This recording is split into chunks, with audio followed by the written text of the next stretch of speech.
কোটি প্রণাম জানাই এবং উপস্থিত সমস্ত ভক্তবৃন্দদের জানাই আমার বৈষ্ণবিক অভিনন্দন। রাম নারায়ণ রাম। এবং এই চাপাহাটি, সিমলাগড়ের চাপাহাটি গ্রামের সকল শ্রোতা বন্ধুদের যারা এই আজকের অনুষ্ঠান শুনছেন তাদেরকেও জানাই বৈদিক অভিনন্দন। আমি সবাইকে আহ্বান করছি, সমস্ত ভক্তবৃন্দদের, আমাদের এখানে যদিও বলা বারণ তবু বলছি, জন্মসিদ্ধ মহান ঠাকুর শ্রী শ্রী বালক ব্রহ্মচারী মহারাজ ভাইপো মহানন্দ চক্রবর্তী মহাশয় উপস্থিত হয়েছেন। তিনি ঠাকুরের দেওয়া ধর্মের প্রকৃত তত্ত্ব সম্পর্কে আলোচনা করবেন। যারা শুনতে ইচ্ছুক তাদেরকে আমি আহ্বান জানাচ্ছি, তারা আসন গ্রহণ করুন এবং ঠাকুরের দেওয়া অমূল্য তত্ত্ব তারা শ্রবণ করুন। এইটুকু আমি বলতে পারি, আজও পর্যন্ত পৃথিবীতে ধর্মের প্রকৃত ব্যাখ্যা যিনি যা দিয়েছেন সবগুলোই খণ্ড ধর্ম, খণ্ড জাতি, যার পরিণতিতে একটা প্রমাণিত হয়েছে কোনো ধর্মই সার্বজনীন হয়নি। যেমন উদাহরণস্বরূপ বলতে পারি আমরা যে শ্রীকৃষ্ণকে যারা ভগবান বলে স্বীকার করেন তাদেরকে বৈষ্ণব বলা হয়, রামচন্দ্রকে যারা ভগবান বলে স্বীকার করেন তাদেরকে বৈষ্ণব বলা হয়, শ্রীকৃষ্ণকে বলা হয় ভগবান। কিন্তু শ্রীকৃষ্ণকেও আপামর জনসাধারণ সমস্ত পৃথিবীবাসী এক বাক্যে ভগবান বলে স্বীকার করে না এখনো পর্যন্ত। খ্রিস্টানরা যীশু খ্রিস্ট জন্মগ্রহণ করে যে ধর্মমত দিয়েছেন সেটাকে বলে খ্রিস্ট ধর্ম। হযরত মুহাম্মদ যে ধর্মমত প্রচার করেছেন সেটাকে বলে ইসলাম ধর্ম। কিন্তু এই ইসলামরা বৈষ্ণবদের কথা শোনে না, বৈষ্ণবদের ধর্ম মানে না।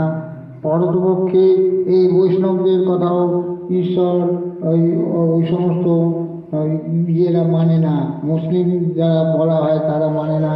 সুতরাং এমন কেউ দেখা যায় না যার ধর্মমত সার্বজনীন।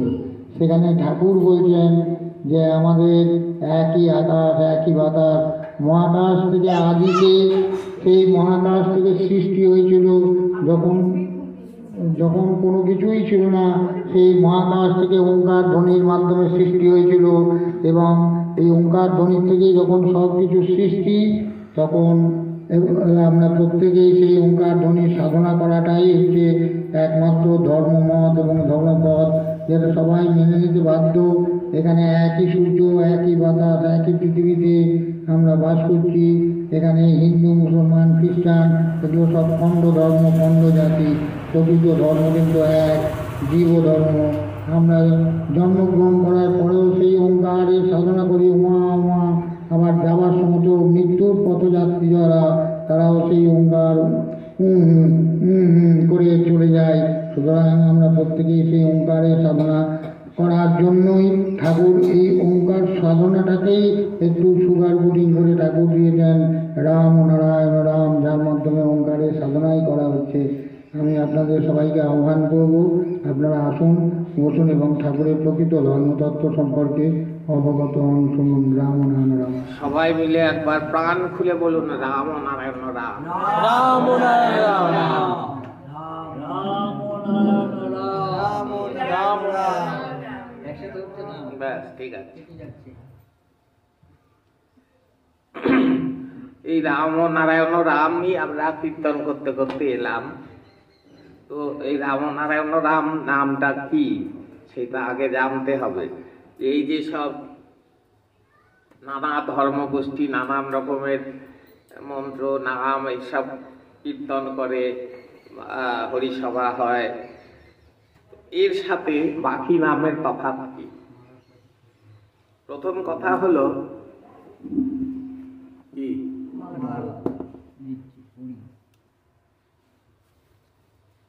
শুরু হয়ে গেলে আর এসব করিস না, দিয়ে দে।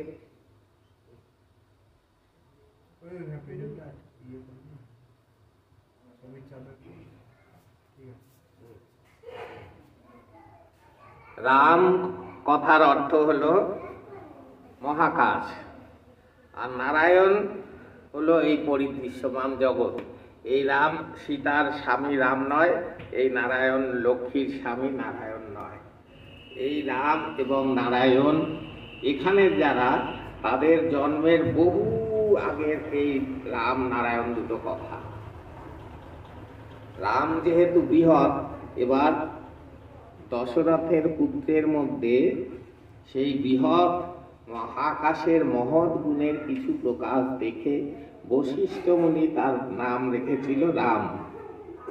তেমনি কৃষ্ণ এই নীল আকাশ, কৃষ্ণবর্ণ আকাশ, যেখান থেকে সৃষ্টির ধারা নেমে এসেছে, এটাই হলো কৃষ্ণ। এবং এই ধারাকে বারবার উচ্চারণ করলে ধারা হয়, এই ধারাটা রাধা হয়ে যায়। ধারা ধারা ধারা ধারা ধারা ধা, এইভাবে। তাহলে রাধা কৃষ্ণ হলো এই প্রকৃতি পুরুষ, এই নীলাকাশ এবং এই সৃষ্টির ধারা যে ধারণ করে রেখেছে, এটাকেই বলা হয় শিব শক্তি, এটাকেই বলা হয় রাধা কৃষ্ণ, এটাকেই বলা হয় প্রকৃতি পুরুষ। এই যে আমরা এখানে শিবের কথা শুনি, এই শিব হলো একটা মাত্রা। আমাদের এখানে তথাকথিত ধর্মে বোঝানো হয়েছে যে শিব ভগবান, তোমরা ভক্ত। কিন্তু প্রকৃত অর্থে এই যে বলছে প্রত্যেক জীবের মাঝে শিব আছে, কেন বলছে? কারণ এই শিবত্বে প্রত্যেকে পৌঁছতে পারে যদি সঠিক পথে সাধনা করে। ত্রৈলঙ্গ স্বামীকে সচল বিশ্বনাথ বলা হতো, লোকনাথ ব্রহ্মচারীকেও শিব বলা হয়। কেন বলা হয়? কারণ যে সাধনা করে শিবত্ব পেয়েছে, তারাও সেই রকম সাধনা করে শিবের দরজায় যতটা হোক পৌঁছেছে। এইরকম শিব মানে কি, MA BA MSc PhD এরকম যেরকম হয়, তেমনি শিব, বিষ্ণু, কৃষ্ণ, এগুলো এক একটা ডিগ্রি। এখানে এমন নয় যে এরা চিরকাল পাপি তাপি ভক্ত হয়ে থাকবে। এখনো আলোচনায় আছে।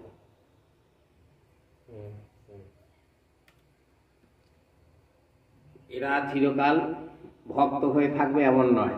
প্রকৃতির নিয়ম হলো, একটা আম গাছের বীজ পুঁতলে, আঁঠি পুঁতলে, সেটা কিছুদিন পরে আরেকটা আম গাছ হয়। আম গাছের থেকেই একটা আমের থেকে একটা বীজ, কিন্তু সেই বীজের মধ্যে কত আম গাছ লুকিয়ে আছে।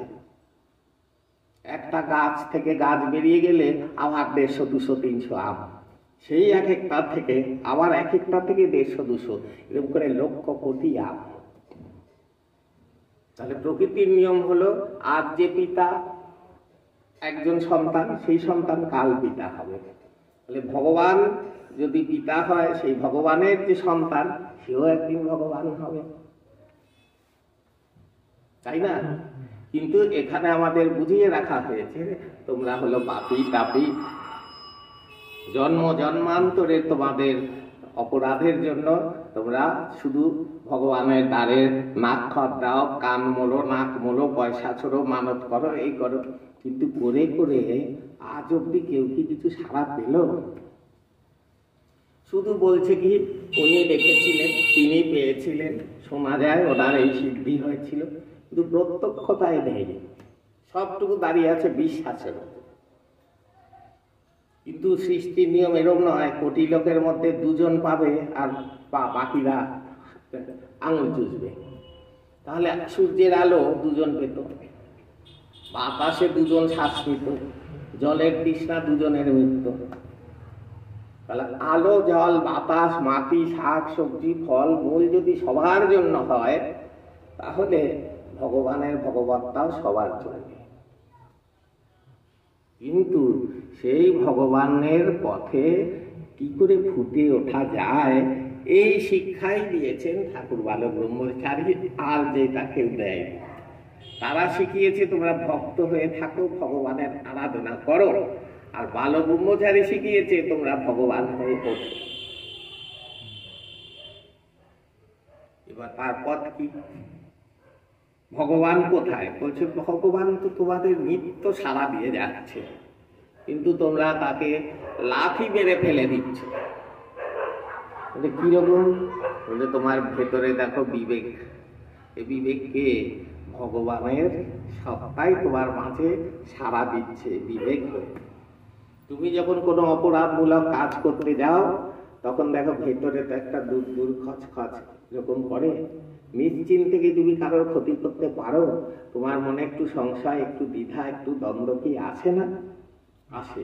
মনটা খচখচ করে, আহারে ওকে বললাম এই চুরি করতে গেলে লুকিয়ে যাও অন্ধকারে, দিনের আলোয় বুক ফুলিয়ে চুরি করতে পারো? দিনের আলোয় বুক ফুলিয়ে খুন করতে পারো? পারো না। কেন লুকিয়ে করো? জানো অন্যায়।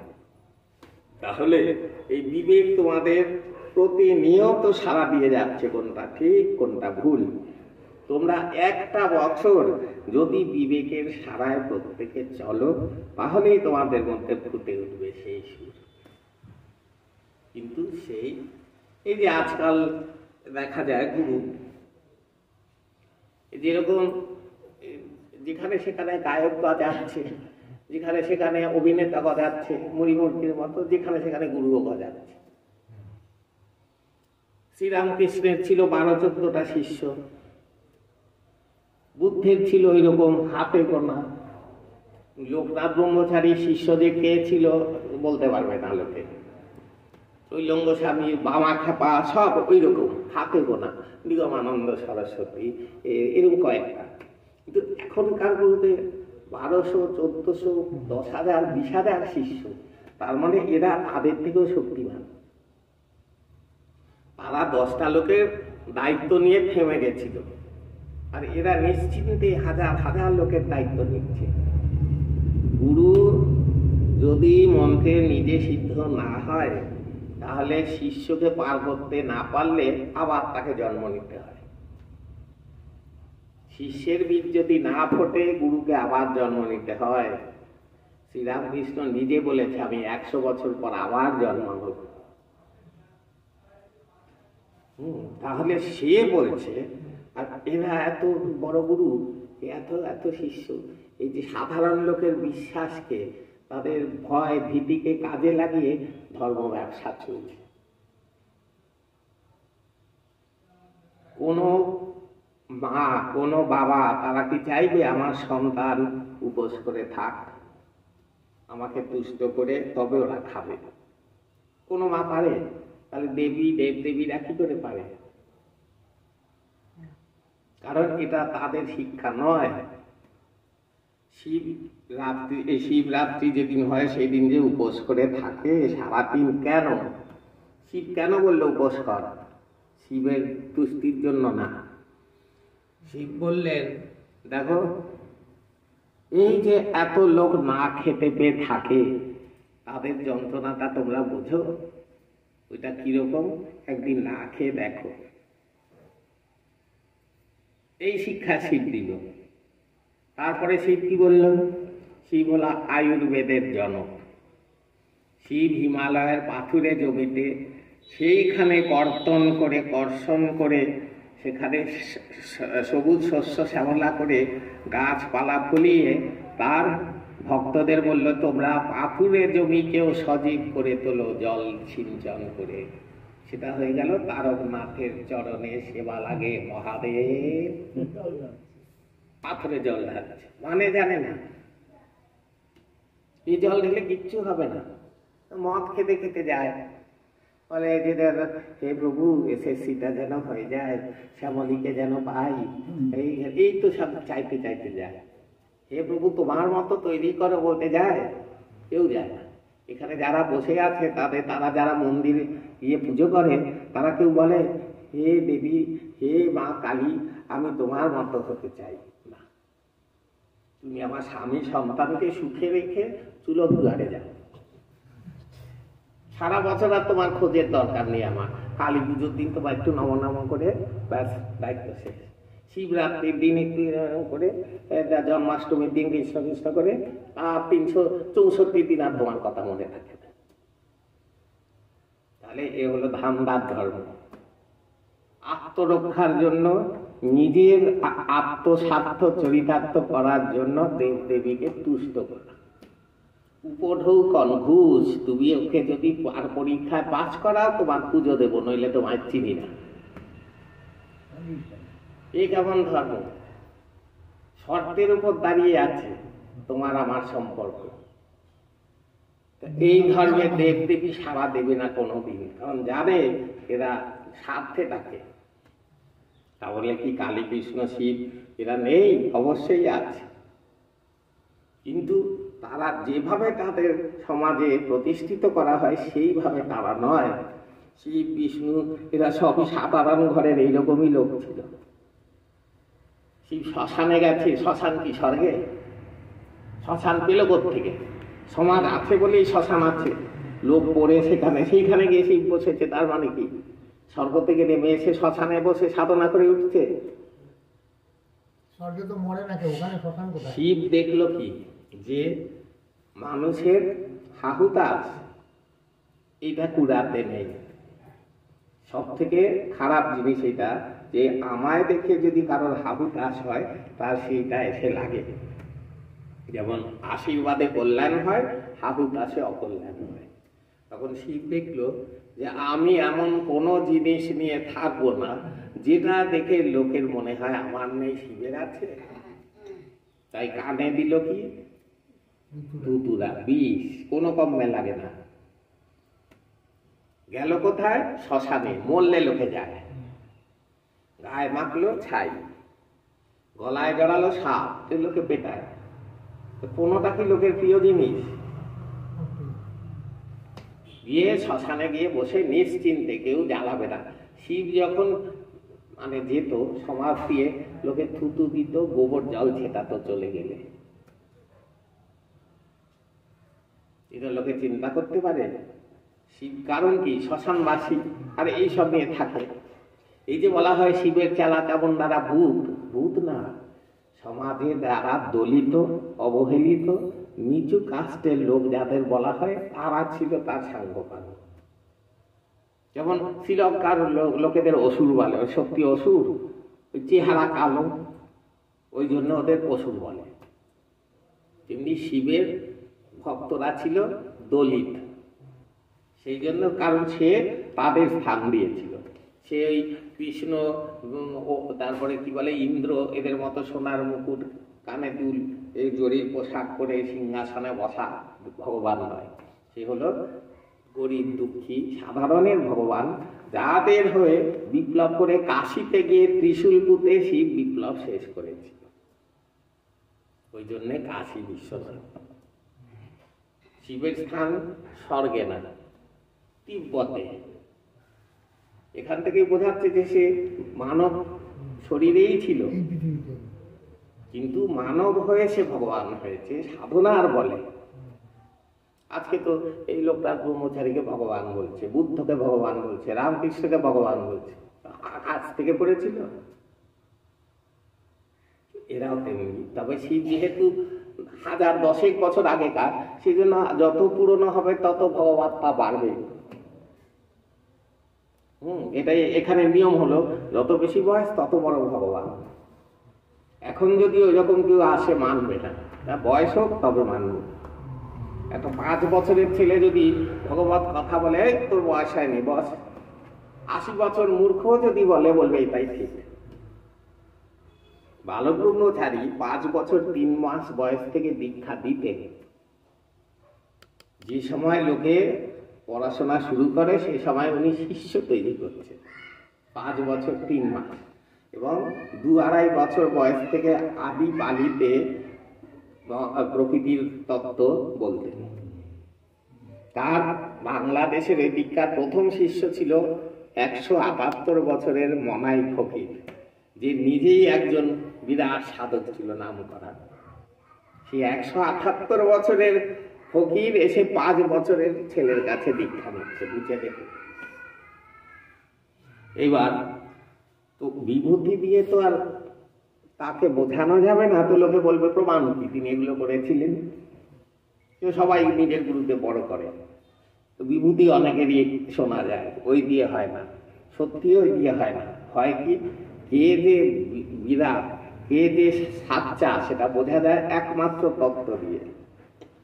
তিনি জগৎকে কি সমাধান দিলেন, যা দিয়ে আমার এই সমস্যার সমাধান হবে। আমার বাড়িতে চাল নেই, ডাল নেই, তেল নেই, এই সমস্যা শুধু নয়, সবগুলো সমস্যা। এর জন্য বললেন কি, ধর্মের প্রথম কথা হলো সবার জন্য অন্ন, বস্ত্র, শিক্ষা, চিকিৎসা, বাসস্থান। ধর্মের প্রথম কথা। ভরা পেটে বড় কথা, খালি পেটে শুধু ব্যথা। যার খাবার নাই পেটে, তারে গিয়া যদি গোকুলের কথা শোনায়, শুনবো না। তাহলে আগে সবার পেট ভরাও। বলছেন দেখো, এখনকার যুগে এই যে অবস্থা ব্যবস্থা, সেটা বেদের যুগে ছিল না। বেদের যুগে 200 ঘর নিয়ে একটা গ্রাম হতো, সেই গ্রামে সকলে চাষবাস জানত। তখন কে চাষি আরো শিক্ষিত ও বড় লোকে গরিব এরকম ছিল না, সবাই চাষবাস জানে। 3টে জিনিস সবাইকে জানতে হতো: চাষবাস, গৃহ নির্মাণ, আয়ুর্বেদ। এই 3টে জানলে আর কিছু লাগে না। থাকার জন্য ঘর, খাওয়ার জন্য চাষবাস, আর সুস্থ থাকার জন্য আয়ুর্বেদ। এইবার ওই 200 গ্রামের লোক কি করতো? চাষবাস করে সব জিনিস এক জায়গায় জমা করত। এবার যার যা প্রয়োজন ওইখান থেকে রোজ প্রয়োজন মতো নিয়ে যেত। এটা আমার এরকম ছিল না, এটা আমাদের ছিল। আমাদের গ্রাম 10 নম্বর বাড়ি, 5 নম্বর বাড়ি, 7 নম্বর বাড়ি এরকম না, সব বাড়ি সবার। আর যেখানে প্রকৃতি, যে গাছপালা, পশু পাখি থাকে, কি নম্বর দেওয়া বাড়ি? প্রকৃতির নিয়ম হলো সবার সব। সূর্য নিজেকে বিলিয়ে দিয়েছে, তোরা যত পারিস আলো নেই। বাতাস বিলিয়ে দিয়েছে, জল বিলিয়ে দিয়েছে, শাক সবজি ফল ফুল সবার। এরা কি করলো? গন্ডি দিয়ে এটা আমার জায়গা, এটা তোর জায়গা, এই করে করে বিয়েটা নিয়ে এলো স্বার্থপরতার চরম। পশু পাখির মধ্যে কি এরকম আছে? আজ যে মা, কাল সে বউ, তাই তো? এরকম হয় পশু পাখিতে। কারণ সৃষ্টির নিয়ম হলো, সৃষ্টিটাকে এগিয়ে নিয়ে যাওয়ার জন্য তোমরা মিলিত হও। এটা আমার 2টো ছেলে, এটা বর, এটা আমার মেয়ে, এই নিয়ে আমার পরিবার, এদের ছাড়া কারোর ভালো বুঝবো না। এটা প্রকৃতির নিয়ম না। ঠাকুর বালক ব্রহ্মচারী বলছেন, যেদিন অন্যের ছেলে ফার্স্ট হলে মিষ্টি খাইয়ে পাড়াকে তুমি খুশি করবে, সেদিন তোমার সত্যিকারের সত্তা ফুটে উঠবে।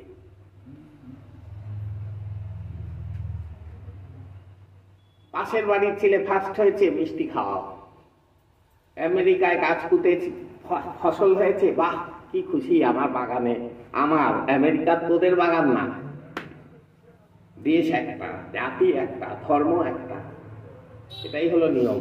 বলছে এক পৃথিবী, এক আকাশ, এক সূর্য, এক জল, এক পাখি। তাহলে এতগুলো ধর্ম করতে গেল, এতগুলো দেশ করতে গেল, সব মানুষের তৈরি। পাখি রাজি উড়ে বেড়ায়, ওদের নিয়ম আছে, এই দেশে ঢুকবি না, ওই দেশে ঢুকবি না। মানুষ হলো সব থেকে নিকৃষ্ট জীব। এমনি তো বলে সব থেকে উন্নত মানুষ, সব থেকে খারাপ হলো মানুষ। কেন খারাপ হলো? কারণ মানুষকে স্বেচ্ছা দিয়ে দিয়েছে, জীবজন্তুকে দেয়নি। ওদের প্রজনন একটা ঋতুর ওপর নির্ভরশীল।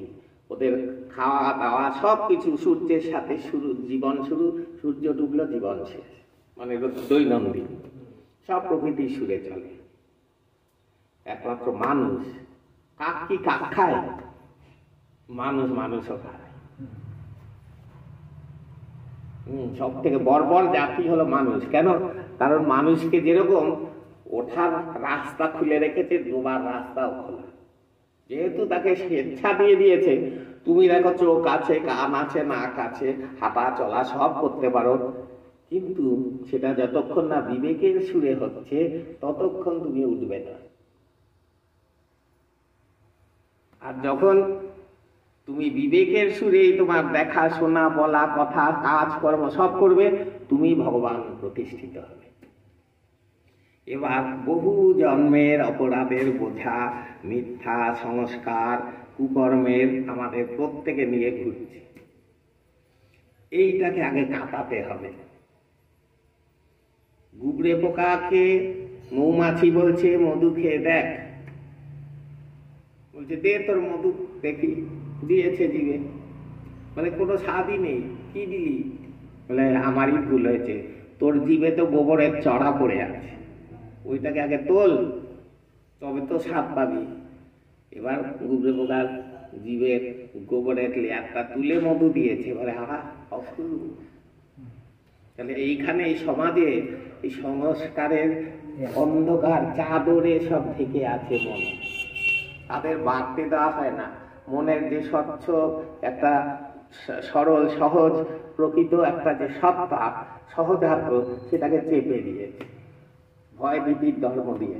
এই অভিশাপ দেবে, এই করিস না, এই পাপ লাগবে।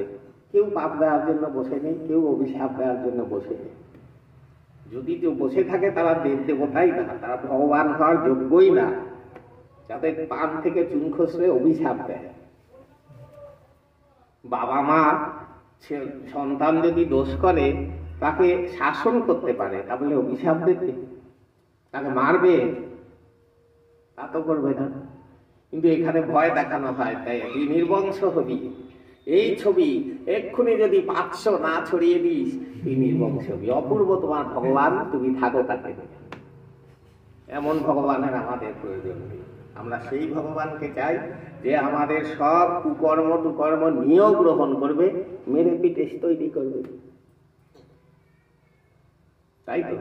তবেই সে তো মা বাবা। আমি 40 বছর 50 বছর 80 বছর 90 বছর গীতার শ্লোক মুখস্থ করে কিছুই বুঝলাম না, চুল্লিতে ডুবে গেছি। এই তো এখানের ধর্ম। তাহলে কি করে ডাকলে পাওয়া যায়? বলছে এই যে দেখো পাথরের মূর্তি,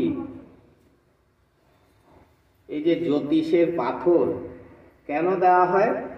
সব থেকে বেশি ক্ষমতা আলোর রশ্মিকে টেনে আনার পাথরের। এই যে সূর্য দেখছো, সূর্যের রশ্মিটা এত বৃহৎ বলে তোমার গায়ে লাগছে, তাপ অনুভব করছো।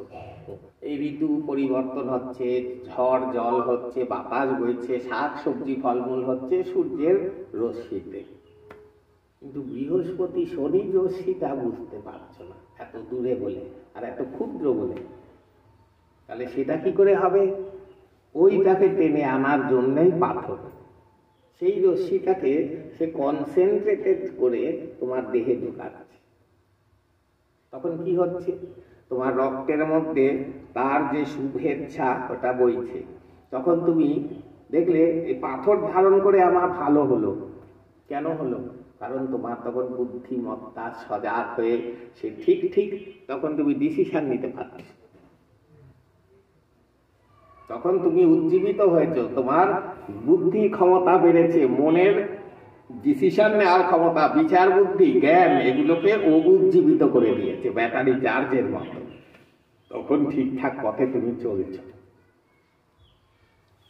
জঞ্জাল সাফ করেছে। রে দিয়ে যেমন ক্যান্সার পুড়িয়ে দেয়, তেমনি রে দিয়ে তোমার কুগুলোকে পুড়িয়ে দিয়েছে। তখন তুমি ঠিক ঠিক ডিসিশন নিচ্ছ। এটা কুসংস্কার না, এটা বিজ্ঞান। কিন্তু সেটাকেও এখনকার ভণ্ড জ্যোতিষীগুলো ব্যবসায় পরিণত করেছে। না আছে সেই জ্যোতিষী, না আছে সেই পাথর শুদ্ধ, না আছে সেই ক্রিয়া, এর জন্য ওই কাজও নেই। যদি শুদ্ধ চিত্তে শুদ্ধ মন্ত্রে শুদ্ধ পাথর দেওয়া হয়, অবশ্য কাজ করবে। কিন্তু এখন এই যে যেমন যাগযজ্ঞ, এখন হাজার যাগযজ্ঞ করেও কিচ্ছু হবে না। যত মৃত্যুঞ্জয় কবচ অমুক তমুক সে হোক, কিচ্ছু হবে না। এই যে কুম্ভতে গিয়ে এত লোক মরে গেল, কোন ভগবান এসে বাঁচালো? এবার ভণ্ডের দল কি বলবে? আরে ওখানে মরে মুক্তি পেল, ওটা কেউ দেখতে যাচ্ছে না মুক্তি পেয়েছে কিনা। এটা এদের পথ। এর দ্বারে গেল, ওই ঝড় নামলো, সেই জল 5,000 লোক গেল, বললো কি শিবের চরণে চলে গেছে। লোকনাথ ব্রহ্মচারী 100 বছর তপস্যা করে এইটুকু পেল, আর এরা ওখানে গিয়ে মরে শিবের চরণে চলে গেল। হ্যাঁ, আপনারাই বিচার করুন যে আপনারা আশা করেন যে একটা পুজো করব আমার কৃপা হবে, তাহলে এরা কি মূর্খ বোকা ছিল? শ্মশানে, পাহাড়ে, জঙ্গলে, গুহায় যুগের পর যুগ ধরে সাধনা করে এইটুকু পেল। আর আপনি ওখানে শনি মন্দিরে গিয়ে ব্যাস কৃপা হয়ে গেল, কিছু হয় না। শোনেই না, জানেই না আপনি যে পুজো দিয়েছেন। না শিব জানে, না কালী জানে, না কৃষ্ণ জানে, কেউ জানে না যা এখানে এটা পুজো দিচ্ছে। কারণ তারা এখান থেকে অফ জানে, এটা এটা একবারে নিম্ন মানের একদম ভণ্ড ধর্মের জগৎ। এদের সাথে মিশলে, এদের সাড়া দিলে আমাদের পতন হবে, বুঝলেন? এরা আমাদেরকেই টেনে নামাবে। হ্যাঁ, তাহলে এই জন্য এখানে কোনো সাড়া নেই। এই দেখেন এত পুজো, এত ধর্ম, এত মন্দির, অমুক তমুক হয়ে পৃথিবীর চেহারা দেখুন। ক্রমশ হিংসা বাড়ছে, মারপিট বাড়ছে, খুনোখুনি বাড়ছে, এত যোগ্য হচ্ছে। এগুলো দেখে আপনারা নিজেদের ক্ষতি কোথায় করছেন? এইগুলোর ভয় ভীতিতে যে নিজেকে দাবিয়ে রেখে যাচ্ছেন, এর ফলে নিজে ফুটে উঠতে পারছেন। এর জন্যই বাল ব্রহ্মচারী বলছেন, তোমরা আলো জল বাতাসে যেমন বীজের গাছ হয় সার, তেমনি দেখো গাছ। গাছ কি? তোমার জীবনটাও একটা গাছ। ধোয়া দিস না, সরিয়ে দে।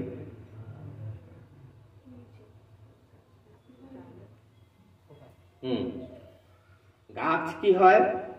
এক জায়গায় দাঁড়িয়ে থাকে, গাছের শেকড় মাটিতে, সেখানে তার সার কি? পচা খোল, মল, মূত্র, এইসব হলো তার সার।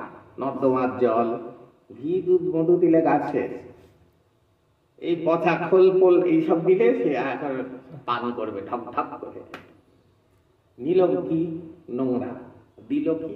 ফল দিল, ফুল দিল, অক্সিজেন দিল, ছায়া দিল। বাড়ল কোন দিকে? আলোর দিকে। এক জায়গায় অচল অটল। তাহলে জীবনটা কি করে গাছের মতো? তোমার জীবন তেমনি সার কি? দুঃখ, যন্ত্রণা, শোক, রোগ, ব্যাধি। এই যে তোমার এগুলো দিল, তখন তোমার কি হলো? হে প্রভু, ঊর্ধ্বমুখী হয়ে গেলে। ব্যথা না দিলে তুমি ডাকবে না, তোমার মুখ ঊর্ধ্বমুখী হবে না, অহংকার এরকম থাকবে। যেই ব্যথা দিল, হে প্রভু রক্ষা করো, এ ডাক এলো এক জায়গায় দাঁড়িয়ে। তার মানে সত্যে অচল অটল হয়ে আলোর দিকে, মানে জ্ঞানের দিকে বাড়ো। আর গাছের ফল কি হলো? কি? আপেল, আম, কলা। আমার বৃক্ষের ফল কি? জ্ঞান, বিচার, এটা হলো ফল। আর ফুলটা কি? ফুটে উঠে বিবেক। বিবেকটা ফুলের মতো ফুটে সুগন্ধ ছড়ায়, তখন সব ঠিকঠাক কাজ করে। সেই বিবেকের আচরণে লোক ছুটে আসে ফুলের গন্ধের মতো। এইভাবে যে জীবনকে চালিত করতে পারবে, তাকে না মন্দিরে, না মসজিদে, না গির্জায়, না কোথাও যেতে হবে। তাহলে অতীতের এই যে জঞ্জাল, একে তো এই গুবরে পোকার জীবের মতন ওইটাকে তুলতে তো হবে। সেটা তুলবে কি করে? এর জন্যেই এই রাম নারায়ণ রাম, এই যে সুর, এই সাবানের মতন যেরকম নোংরা ধোয়ে রাম নারায়ণ রাম, তেমনিও সব ধুয়ে পরিষ্কার করে দেয়। এটা এই বললাম যে রাম সীতার রাম নয়, আর লক্ষ্মী নারায়ণের নারায়ণ নয়। রাম হলো মহাকাশের সুর, রা হলো সারা। বলে না, ওকে ডেকেছি, রা দিচ্ছে না, রা। আর ম হলো মহাকাশ। মহাকাশ হলো রাম, আর এই পরিদৃশ্য জগৎ নর নারায়ণ বলে। নাভিপদ্মে নারায়ণ সৃষ্টি করেছে, মায়ের নাভিপদ্ম থেকে নর নারায়ণের সৃষ্টি। তো এই পরিদৃশ্যমান জগৎটা হলো নারায়ণ, আর রাম থেকে সেখানে আগমন।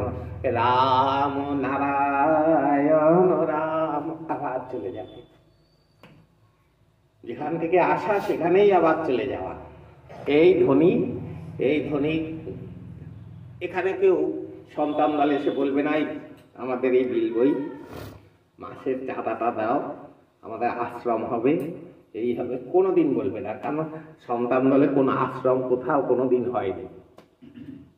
ভালো ব্রহ্মচারী কোনো আশ্রম প্রতিষ্ঠাও করেননি। তিনি বলছেন কি? প্রতি ঘরই হলো আশ্রম। যেখানে শ্রম দিয়ে আশ্রয় পাওয়া যায়।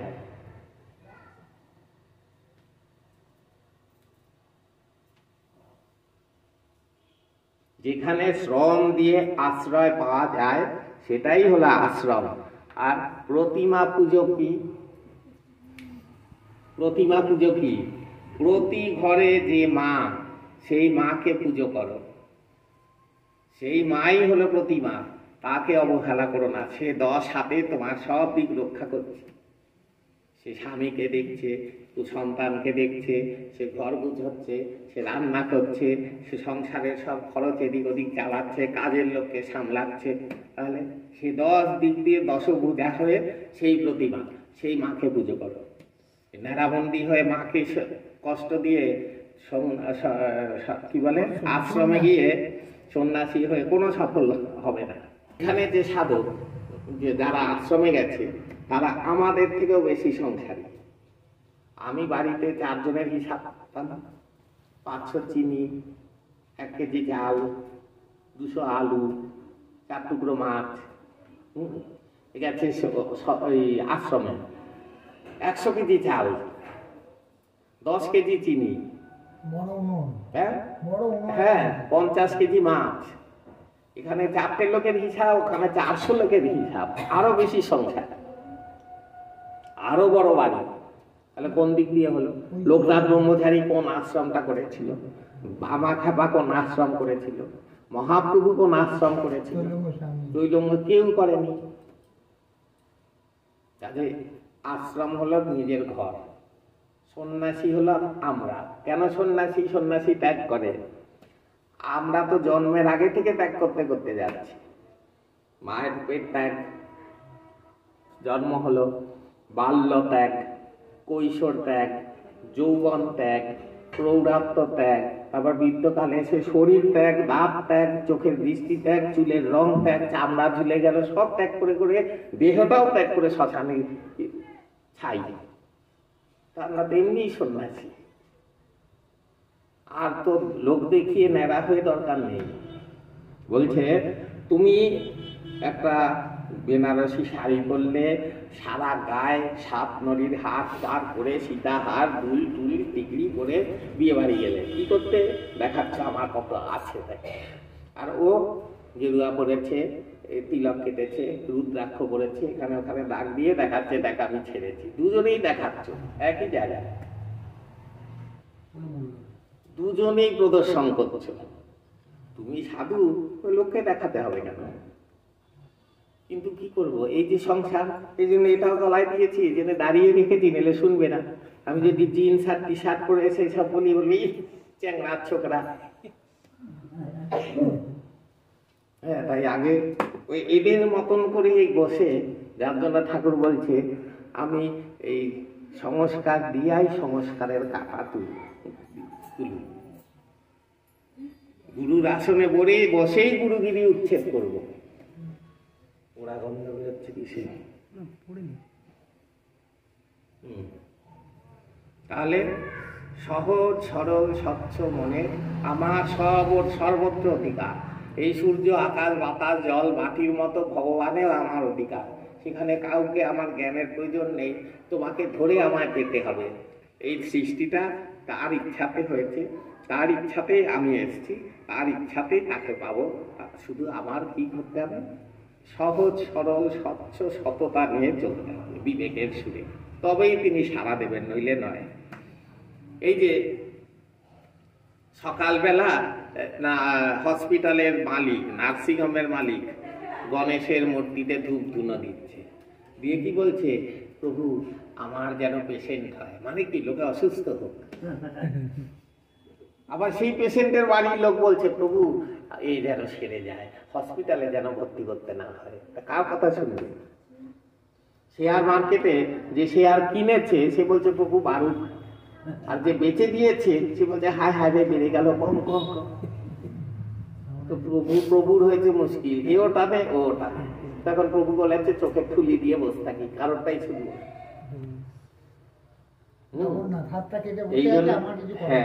এই জন্য মায়ের মতন মন সন্তানের প্রতি, সেই মন নিয়ে ভগবানকে চাইতে হবে।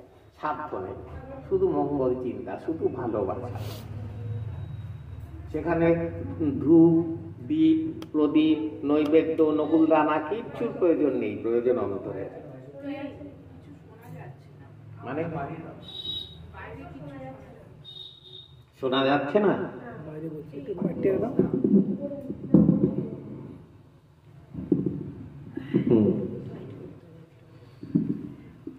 আপনাদের যদি কারোর কিছু প্রশ্ন থাকে, জিজ্ঞাসা থাকে, বলতে পারেন, লজ্জার কিছু নেই। আমরা কি তাহলে পুজো করব না? তাহলে এগুলো কি সব ভুল? না, ভুল নয়। রকে গিয়ে আড্ডা মারার থেকে ভালো একটা শুভ চিন্তা করছি, একটা পবিত্র আত্মার চিন্তা করছি, তার অনেক ভালো, কিছু করার না। কিন্তু এ ছাড়া আমার হবে না, এটা ভুল। তিনি ক্লাস 10-এ পড়েন, আমি না হয় নার্সারিতে পড়ি, আমিও একদিন ক্লাস 10-এ উঠবো। তিনি আমার বড়দার মতন উঁচু সিনিয়র স্টুডেন্টের মতো আমার শিখিয়ে দিতে পারে যে তুমি এই পথে চলো, তাহলে আমার কাছে এসে পৌঁছবে। কিন্তু তিনি হর্তাকর্তা বিধাতা, আর সবাই তার দয়া লুটোপুটি খাবে, এরকম না। আপনাদের বলছি পরিষ্কার ভাষায়, আপনারা যাদের দেব দেবতা বলে পায়ে লুটোপুটি করেন, তারা আমার কারোর পায়ে লুটোপুটি করে, সেটা এখানে জানে না। বলেছি না, পাঠশালার টিচার, তাকে পাঠশালার স্টুডেন্টরা ভাবে ইনি শ্রেষ্ঠ জ্ঞানী। যেই বেরিয়ে স্কুলে গেল, দেখলো না হেডমাস্টার আরো বড় জ্ঞানী, কলেজে গিয়ে দেখলো প্রিন্সিপাল আরো বড়, ইউনিভার্সিটিতে গিয়ে দেখলো উপাচার্য আরো বড়। তো এইখানে এই পাঠশালায় সব স্টুডেন্টরা পাঠশালার গুরুদেরই সব ভেবে বসে আছে, তারা আবার কার পুজো করছে এটা জানে না, এটাই শিখিয়েছে। এবার এখানকার গুরুরা কি বলবে, যাদের বিভূতি কেন নেই, তখন তো গিয়ে ধরতে হয়। আপনারা যে গুরু হয়েছেন, মরা বাছান, লোকনাথ বাছাতো, বা মাথায় পা বৃষ্টি থামিয়ে দিয়েছিল, একটু জায়গা শুকনো, বাকি দিকে হচ্ছে, লোকেরা খাচ্ছে, ওখানে শুকনো, কি করে হলো? আপনি করেন দেখি। বলবে কি, সব সিদ্ধাই তীর্থাই খারাপ জিনিস, ওদিকে যেও না, জ্ঞানের পথে যাও। কারণ কি, ওদের হয়নি, কাম ত্যাগ করতে হবে। হ্যাঁ, কাম ত্যাগ করতে হবে। তখন কি বলবেন, কাম ত্যাগ না করলে তোমার ভগবত দর্শন হবে না। বলে তো কৃষ্ণের কথা বউ, শিবের সতী, পার্বতী, দুর্গা, গৌরী, উমা, জগদ্ধাত্রী, কালী, শিবের 4টে ছেলে মেয়ে, নিষ্কাম হয়ে গেল, মহাপ্রভুর দুটো বিয়ে। কি এইসব ভুলভাল শিক্ষা। কামের থেকে সৃষ্টিটাই কামের ফল, প্রকৃতি পুরুষের মিলন, ভগবানই কামুক, সৃষ্টিটাই হতো। তাহলে এই যে স্বর্গের রাজা ইন্দ্র, সে তো দুশ্চরিত্র বলে শাস্ত্রে বর্ণনা করা আছে।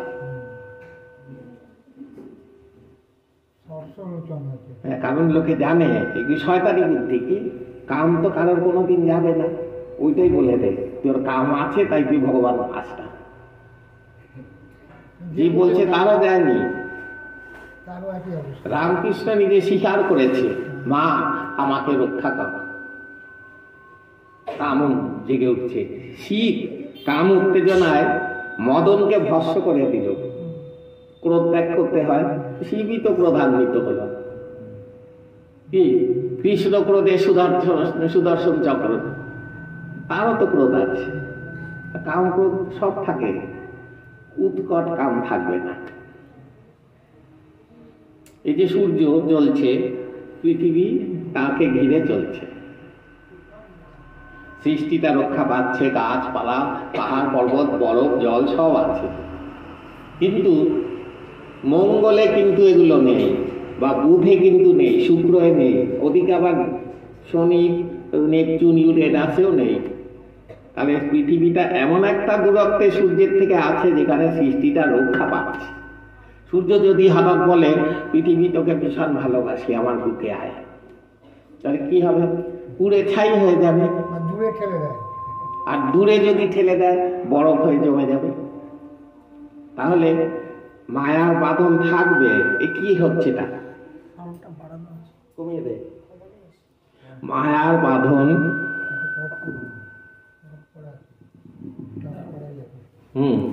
এইটা বোধ হয় নাকি? মায়ার বাঁধন থাকবে, কিন্তু এতটাই থাকবে যেটা যেন পুড়িয়ে ছারখার করে না দেয়।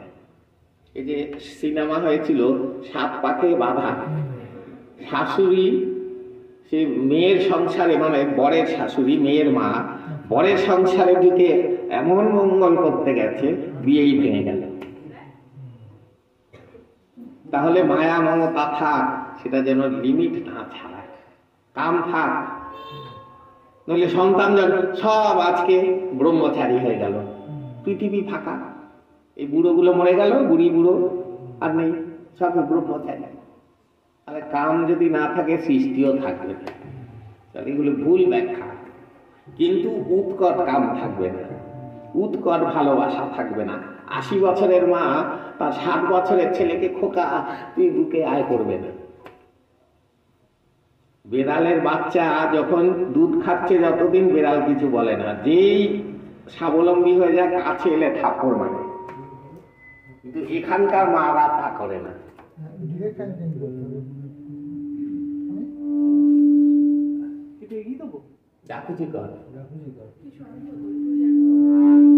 তোর মাথায় বসিয়ে দে, ওইখানে বসিয়ে দে, ব্যাস হয়েছে, ঠিক আছে, কিছু লাগবে না।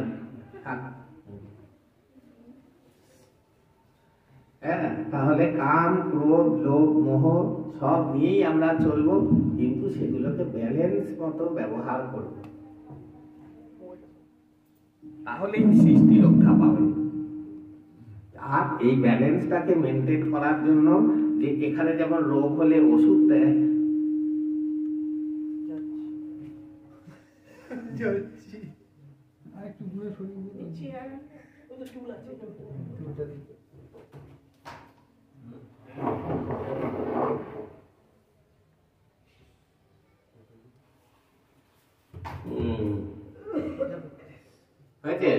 হয়েছে, ঠিক আছে, একটু কমিয়ে দে।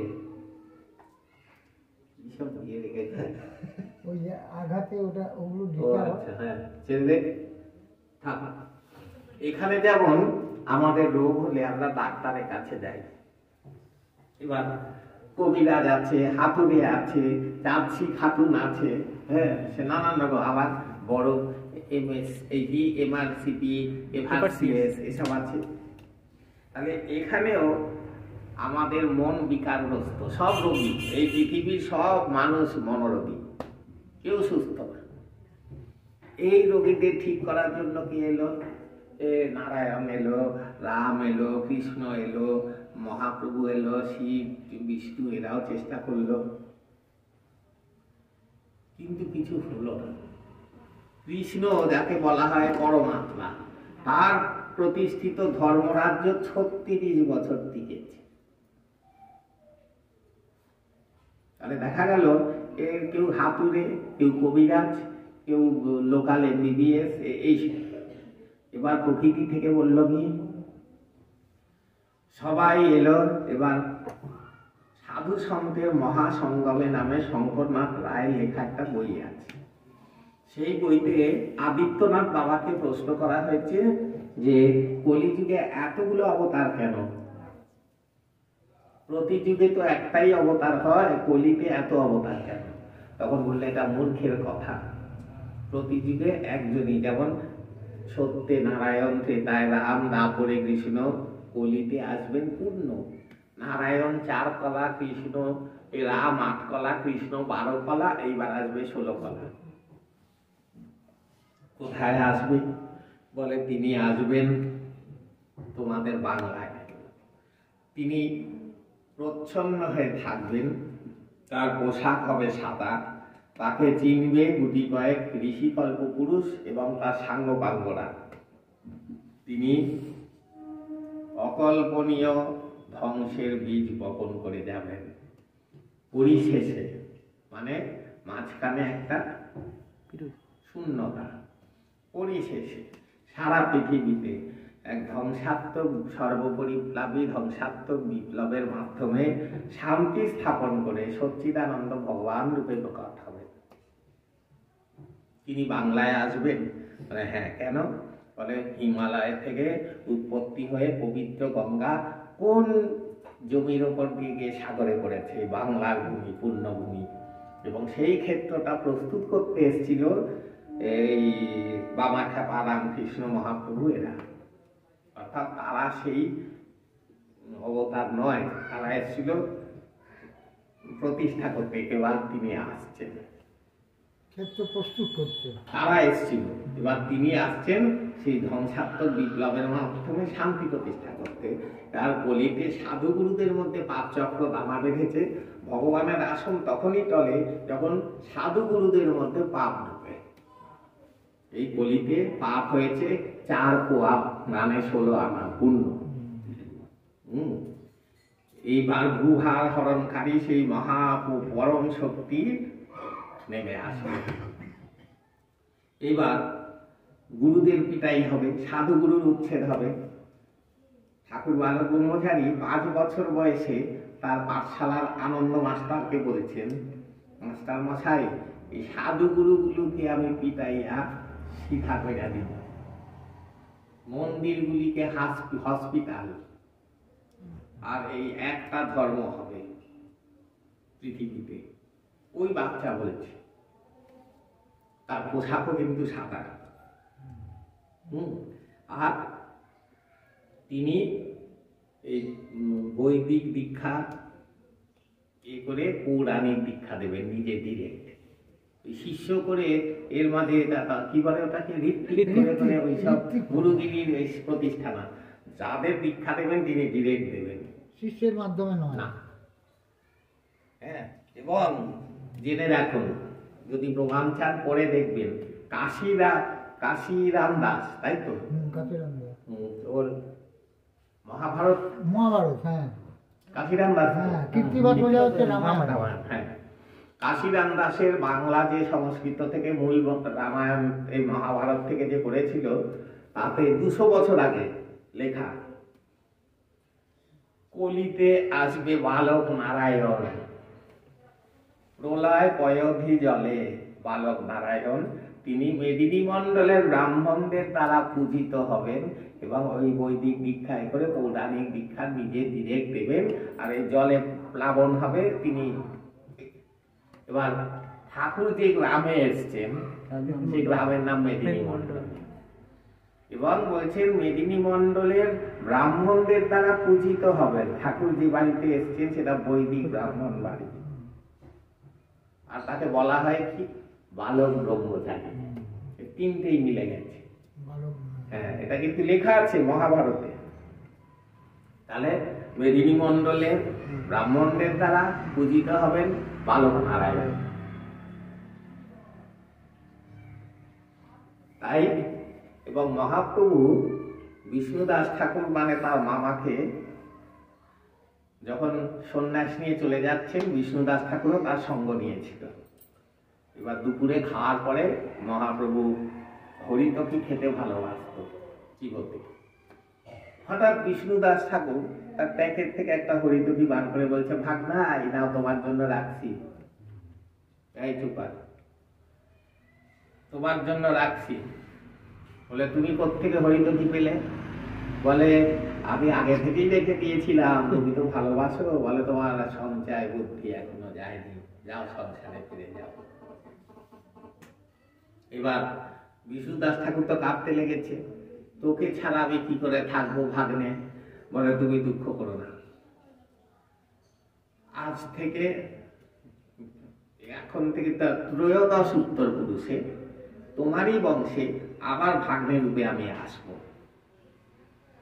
তো বিষ্ণুদাস ঠাকুর আর বোন হলো সতী দেবী, নীলাম্বর চক্রবর্তীর ছেলে বিষ্ণুদাস চক্রবর্তী, মেয়ে সতী দেবী, তার ছেলে হলো মহাপ্রভু, অর্থাৎ বিষ্ণুদাসের ভাগ্নে। এরপর বিষ্ণুদাস থেকে এই আজিব লোচন রাম, কিঙ্কর রাম, এই করে করতে করতে রামলোচন এই করতে করতে দশম পুরুষ হলো হরনাথ শিরোমণি।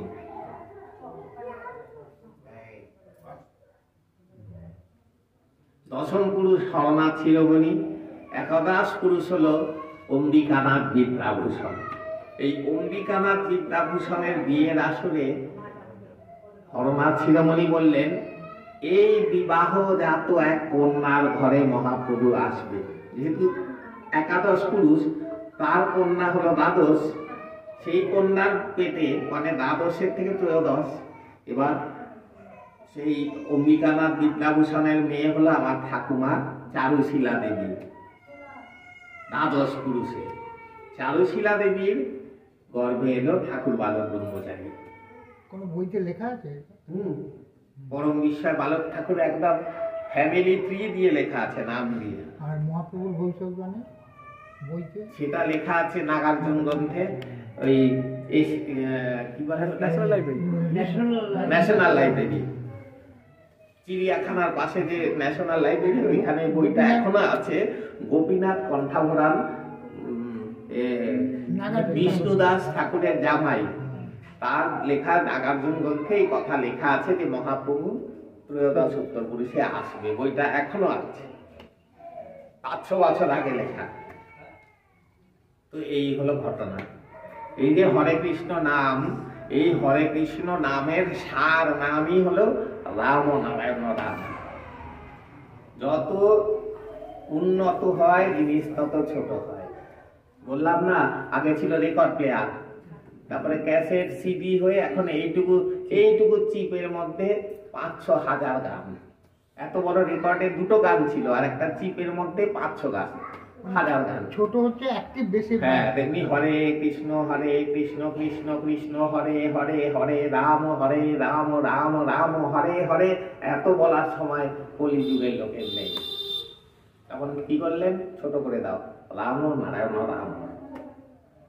পুরো জিনিসটাকে কনসেন্ট্রেটেড করে ছোটর মধ্যে দিয়ে দিল। হ্যাঁ, তাই এই নামে সব দেহের মনের সব ক্লেশ দূরীভূত হয়ে বিবেক ফুটে উঠবে। তখন জানতে পারবেন কোনটা সত্য। এই ওষুধ যদি তেতো গুঁড়ো গুঁড়ো হলুদ গুঁড়ো জিভে দিয়ে দেয়, তখন ভাল লাগলো না। তখন কি করলো? লাল নীল হলদে সবুজ ক্যাপসুলের মধ্যে ভরে দিল, টক করে গিলে দিল, কাজ হয়ে গেল। সে ওষুধ ভালোবেসে খেলেও কাজ করবে, ওষুধ বিরক্ত হয়ে খেলেও কাজ করবে। তেমনি এই রাম নারায়ণ রামটা কি? রাম নারায়ণ, ওই হলো গুঁড়ো। ওইটাকে কি করলো? সুরের মধ্যে ক্যাপসুল করে রাম নারায়ণ রাম, বাহ, করতে ভাল লাগছে।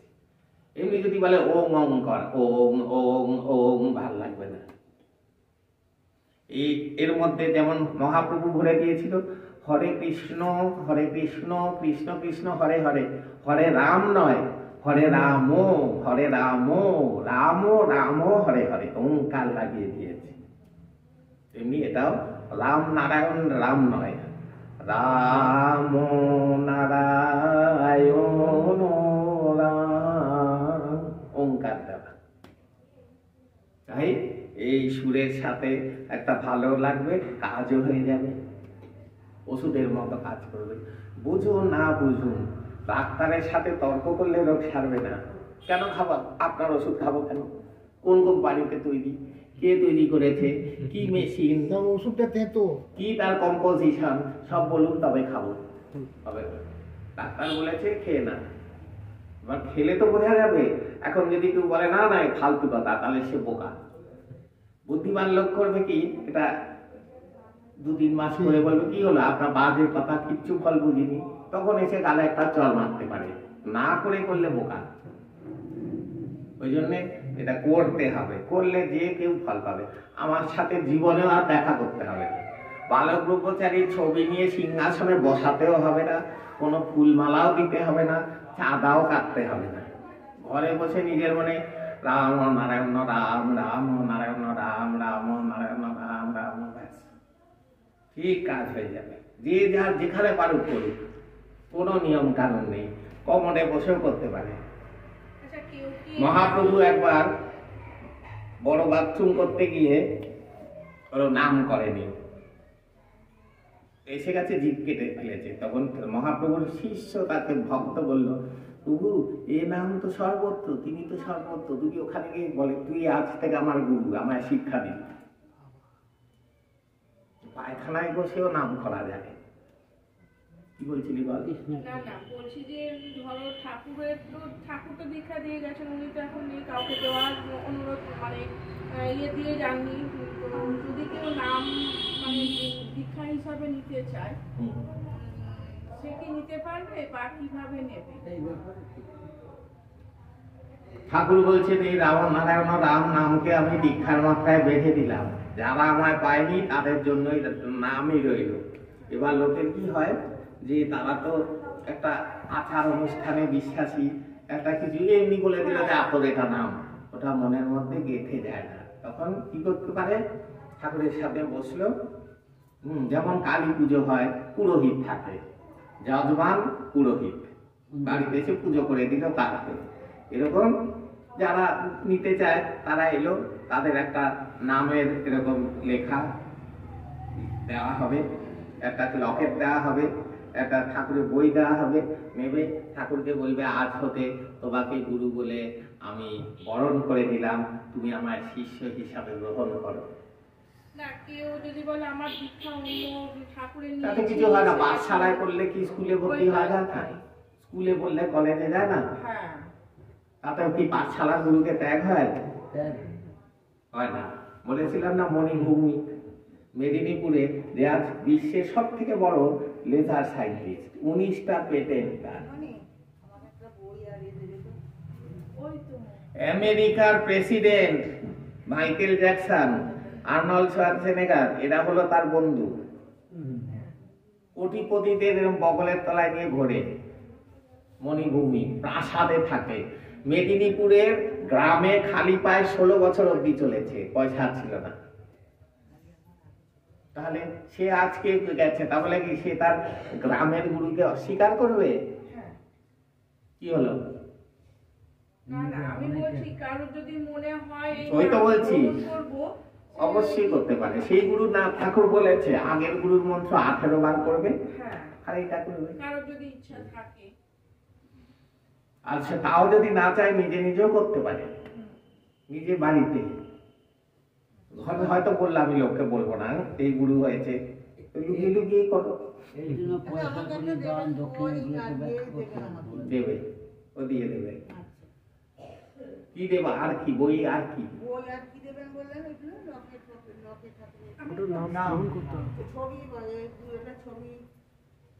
কেউ যদি নাম গ্রহণ করতে চান বলতে পারেন। একজনে দাঁড়িয়ে পরিষ্কার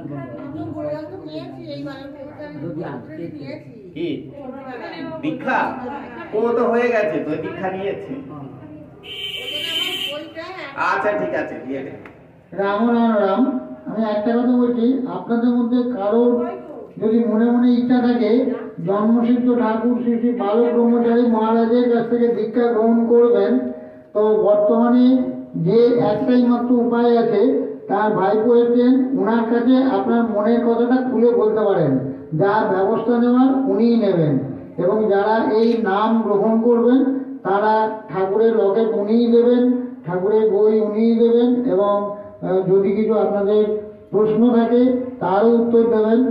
নাম গ্রহণ না করলেও প্রশ্নের উত্তর দেবেন, কিন্তু আপনাদের যদি কারোর ইচ্ছা থাকে, সেই জন্যই আমাদের আশা যে আপনাদের মধ্যে যারা ইচ্ছুক, অনেকেই আমাকে বলেছেন যে আমরা ঠাকুরের কাছ থেকে দীক্ষা গ্রহণে ইচ্ছুক, তো বর্তমানে তো ঠাকুর আমাদের মধ্যে নেই, তো এই অবস্থায় আপনাদের যদি কারোর ইচ্ছা থাকে আপনারা খুলে বলুন ওনার কাছে, উনি এর ব্যবস্থা করবেন। রাম রাম রাম। এর জন্য কোনো টাকা পয়সা দয়া কোনো রকম দক্ষিণা লাগবে না। ঠাকুর বলেছেন মন দক্ষিণাই যথেষ্ট, কোনো টাকা পয়সা নেবেন না, মহাপ্রভুও নিতেন না, ঠাকুরও নিতেন না, আমরাও এখানে কারোর কাছ থেকে টাকা পয়সা গ্রহণ করব না, উনিও কোনো দক্ষিণা নেবেন না। আর সূচি অসুচিরও কোনো বাড়াই নেই, আপনারা যে কোনো সময় এটা আসতে পারেন, বলতে পারেন। রাম রাম। দীক্ষা নিয়ে অর্থ দেওয়া অপরাধ। কেন বলছি? দীক্ষা মানে নবজন্ম, গুরু তখন পিতা। এবার বাবা সন্তানের জন্ম দিয়ে কি বলে, পয়সা দে, তোর জন্ম দিলাম বলে। তাহলে দীক্ষা নিয়ে পয়সা নিতে নেই, দক্ষিণা হলো দিন, মন, মনটা আমায় দাও, আমি মন্ত্র দিলাম, এটাই হলো ঠাকুরের কথা। কাজে এখানে পয়সা করির কোনো ব্যাপার নেই। বললাম না, কোন ছবি টবি, নকুল দানা, বাতাসা কিচ্ছুর প্রয়োজন নেই। নামটা গ্রহণ করে সেই নাম নিজের মনে সূচি অসুচির কোনো ব্যাপার নেই। বাজা একটু নাম করুক আমার সঙ্গে।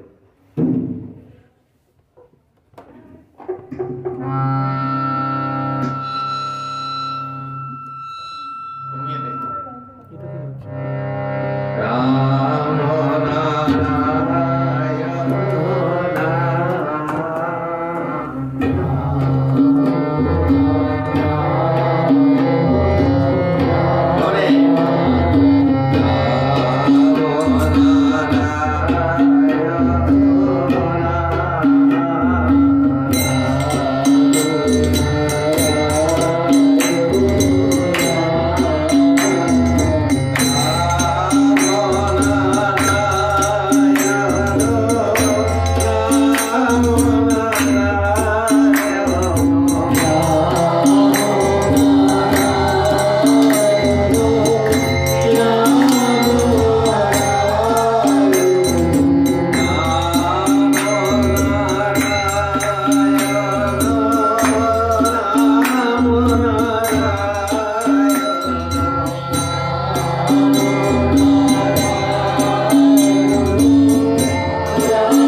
ABCD শিখি, এখানকার অক্ষর এই 26টা বা 42টা অক্ষর করে পৃথিবীর সব বই পড়ে ফেলা যায়।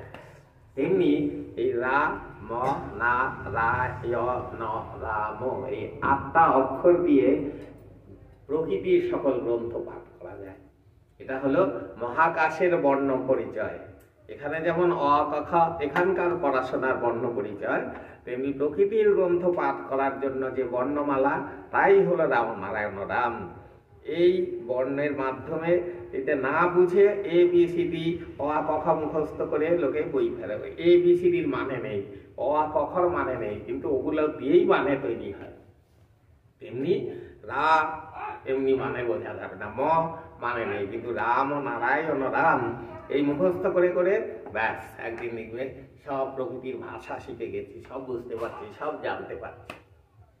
নাম নামটা মুখস্থ, যেমন 2 × 2 = 2, 2 × 4 = 3, 2 × 6 = 4, 2 × 8 না বুঝেই বাচ্চা ছেলে মুখস্থ করছে। এবার মুদির দোকানে জিনিস কিনতে গিয়ে ওই নামটা মুখস্থ দাম বলে ফেললো।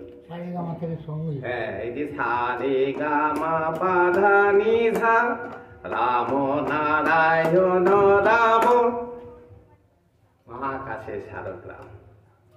তাই বুঝে না বুঝে এই মন্ত্র উচ্চারণে এবং গীতির মাধ্যমে নিজের আসল সৎ পবিত্র সত্তা জেগে উঠবে। তখন কোনটা সঠিক কোনটা বেঠিক এটা বুঝে নিতে পারবে। এবং এটা বুঝতে হবে যে এরা তো বিনিময় কিছু চাইছে না, তার মানে এটাই সঠিক। এরা তো বলছে না এটা দিলাম এবার এই দাও, পয়সা দাও, দক্ষিণা দাও, কাপড় দাও, জামা দাও, এই তোয়ালে ফল থালা চাল কিচ্ছু দেয় না। বলছে তোমাদের কিচ্ছু দিতে হবে না, এই নামটা নিয়ে নিজেরা ঘরে বসে জপ করো। বলছি ও নেবে, ওর ভাইপো হ্যাঁ? নাম নেবে, নেব? ওর মা তাই নিয়ে আসো। ঠাকুর শ্রী শ্রী বালক ব্রহ্মচারী মহারাজে জয়। জন্মসিদ্ধ ঠাকুর শ্রী শ্রী বালক ব্রহ্মচারী মহারাজে জয়। মহাকাশের মহাসড়গ্রাম রাম নারায়ণ রাম নাম সংকীর্তনে জয়। মহাকাশের মহাসড়গ্রাম রাম নারায়ণ রাম নাম সংকীর্তনে জয়। মহাকাশের মহাসড়গ্রাম রাম নারায়ণ রাম নাম সংকীর্তনে জয়। বিশ্বের ঐতিহাসিক সন্তান দলে জয়। বিশ্বের ঐতিহাসিক সন্তান দলে জয়। বিশ্বের ঐতিহাসিক সন্তান দলে জয়। রাম